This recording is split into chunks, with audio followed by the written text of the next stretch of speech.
তাহারে এত ছোট বয়সে মা শব্দটা শিশুর জীবন থেকে চলে গেছে। হয়তো বুঝতে পারছে আজই মাকে শেষবার দেখার সুযোগ।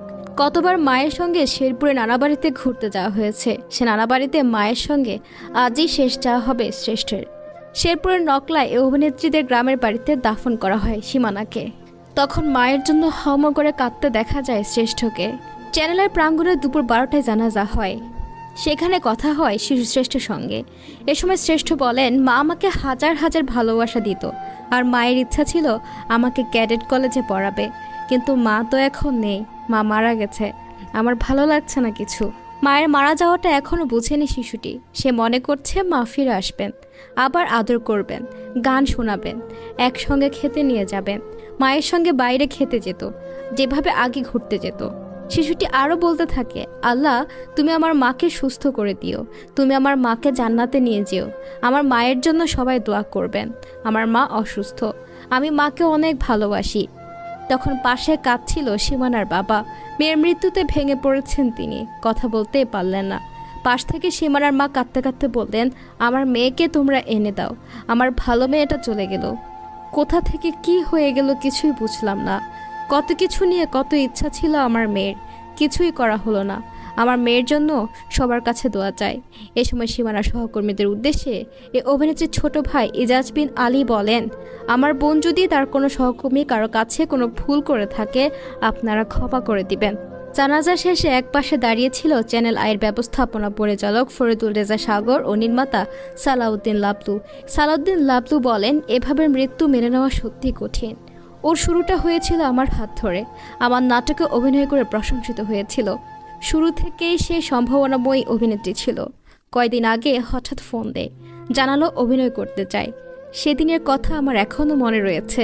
আমাকে বলল, লাবলু ভাই আপনার হাত ধরে শুরু করেছিলাম, এবার বিরতির পর আপনার হাত ধরে ফিরতে চাই।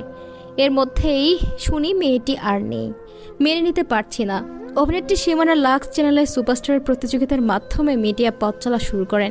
সে চ্যানেলের প্রাঙ্গণে জানাজা পড়ানো হয়। এখান থেকে সরাসরি তাকে শেরপুরে গ্রামের বাড়িতে নিয়ে যাওয়া হয়। সেখানে আরেকবার জানাজা পড়ানো শেষে দাফন করা হয়। মায়ের লাশ যখন গাড়িতে তোলা হচ্ছে তখন সীমানার দুই ছেলে মেতে উঠেছেন খেলায়। সীমানার বড় ছেলে শ্রেষ্ঠ ছোট ভাই স্বর্গের হাতে তুলে দিচ্ছে খাবার। দুই শিশুর খাবার ভাগাভাগি করে নেওয়া সে দৃশ্য সবাইকে ছুঁয়ে যায়। মায়ের লাশ নিয়ে যাওয়ার বন্দোবস্ত হচ্ছে নানা বাড়ির পথে। এটাই মায়ের সঙ্গে শেষ যাত্রা তাদের। সেদিকে কোনো খেয়াল নেই দুই শিশুটির। দীর্ঘ 14 দিনের লড়াইয়ের পর শেষ হয় অভিনেত্রী মডেল রিশতা লাবণী সীমানার দীর্ঘ লড়াই। কিন্তু তার দুই সন্তানের লড়াই কি থামবে? শ্রেষ্ঠ স্বর্গ নামে দুই পুত্র সন্তান তিনি রেখে গেছেন। কখনো কাঁদছেন, কখনো আবার খাবার খেলনা পেয়ে ছুটোছুটি করছেন, খেলাধুলা করছেন। তাদের মা যে আর নেই সেটা এখনো বুঝে উঠতে পারেনি এই দুই অবুঝ শিশু। মায়ের ছবির পাশে দাঁড়িয়ে দুষ্টুমিতে মেতেছিল তারা। সদ্য মা হারা দুই সন্তানকে দেখে অনেকে হয়ে উঠেছিলেন অশ্রু সজল। চ্যানেলের প্রাঙ্গণে সীমানার মরদেহবাহী গাড়ি আসতে শ্রেষ্ঠ স্বর্গ দৌড়ে যায়। জানাজার জন্য যখন মরদেহ নামানো হয় শ্রেষ্ঠ বারবার দৌড়ে যেতে চেয়েছিল মায়ের কাছে, দেখতে চাইছিল মায়ের মুখ। মায়ের কথা জিজ্ঞেস করতে শ্রেষ্ঠের জবাব, মায়ের ইচ্ছা ছিল আমাকে ক্যাডেটে পড়াবে, কিন্তু মা তো মারা গেছে, আমার আর ভালো লাগছে না। উল্লেখ্য, ভালোবেসে 2014 সালের 4 জুন কণ্ঠশিল্পী পারভেজ সাজ্জাদকে বিয়ে করেন সীমানা। 2016-এর 11 ডিসেম্বর প্রথম সন্তান আকায়েত সাজ্জাদ শ্রেষ্ঠের বাবা মা হন তারা। সংসার জীবনে বনিবনা না হওয়ায় 2019 সালের মার্চে বিবাহ বিচ্ছেদ ঘটে। বড় ছেলে শ্রেষ্ঠ থেকে যায় সীমানার কাছে। এরপর 2019 সালের 13 ডিসেম্বর সীমানা বিয়ে করেন অবসরপ্রাপ্ত মেজর জামাইল ইমতিয়াজ সৈকতকে। তার ঘর আলোকিত করে 2020 সালের 27 জুন জন্ম নেয় পুত্র সন্তান স্বর্গ।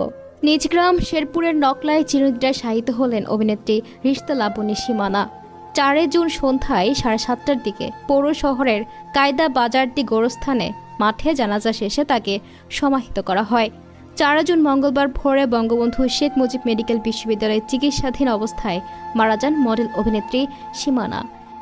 সীমানা পেরিয়ে চলে গেছে সবাইকে ছেড়ে।